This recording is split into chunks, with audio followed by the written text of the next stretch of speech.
mempersembahkan renungan Santapan Rohani, terjemahan dari renungan Our Daily Bread.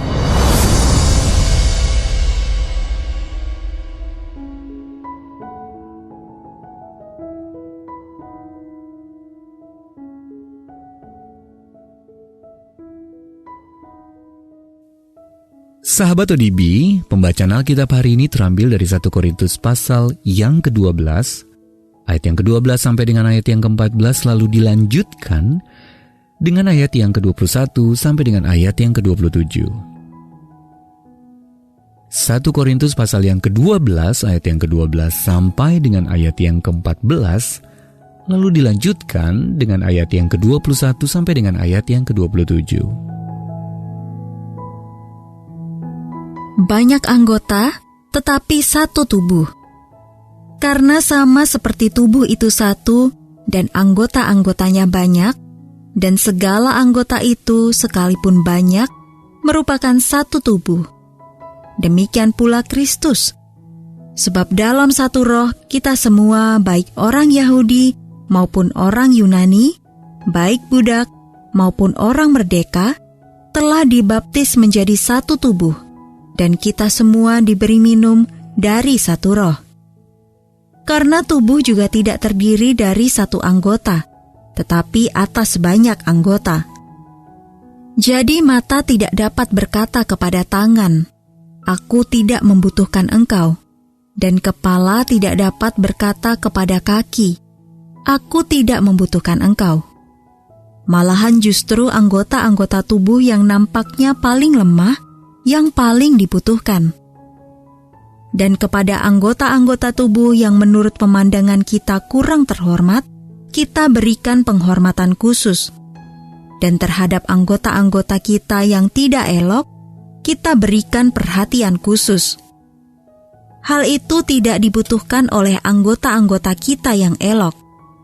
Allah telah menyusun tubuh kita begitu rupa, sehingga kepada anggota-anggota yang tidak mulia diberikan penghormatan khusus, supaya jangan terjadi perpecahan dalam tubuh, tetapi supaya anggota-anggota yang berbeda itu saling memperhatikan.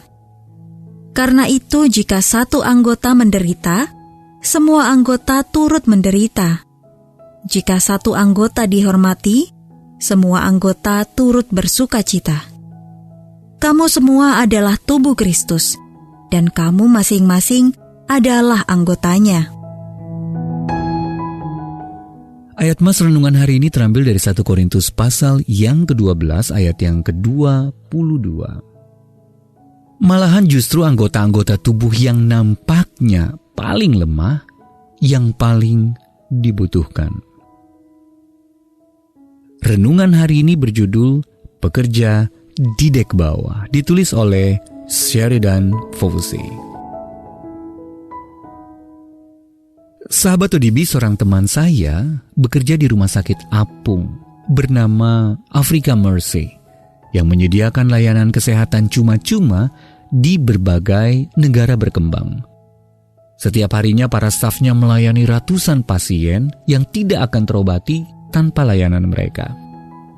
Kru TV yang secara berkala mengikuti perjalanan kapal ini biasanya mengarahkan kamera mereka kepada tenaga medis luar biasa yang melakukan operasi pada langit-langit mulut dan memperbaiki kaki yang pengkor. Meski demikian, terkadang kru tersebut mewawancarai awak kapal lainnya di dek bawah, tempat mereka melakukan pekerjaan-pekerjaan yang jarang disorot. Misalnya Mike, seorang ahli mesin, mengaku kaget saat mengetahui penugasannya, yaitu di area pembuangan limbah kapal tersebut. Mengingat limbah yang dihasilkan setiap harinya mencapai 40.000 liter, pengelolaan bahan beracun itu pun menjadi tugas yang sangat penting. Tanpa Mike yang memelihara pipa dan pompa pembuangannya, operasi medis yang dilakukan oleh Africa Mercy tidak akan dapat dijalankan. Orang cenderung memuji mereka yang melayani di dek atas dan melupakan pekerjaan yang dilakukan di dek bawah. Ketika jemaat di Korintus meninggikan orang-orang yang memiliki karunia luar biasa, Paulus mengingatkan mereka bahwa setiap orang percaya mempunyai peranan dalam karya Kristus. 1 Korintus pasal yang ke-12 ayat 7-20.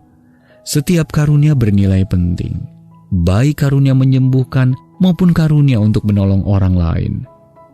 Bahkan, semakin tidak menonjol perannya, semakin besar penghormatan yang layak diterimanya. Apakah Anda bekerja di dek bawah? Kiranya Anda berbesar hati, karena pekerjaan Anda dihargai oleh Allah dan sangat dibutuhkan oleh kita semua. Sahabat ODB, apa akibatnya ketika Anda membanding-bandingkan karunia Anda dengan karunia orang lain?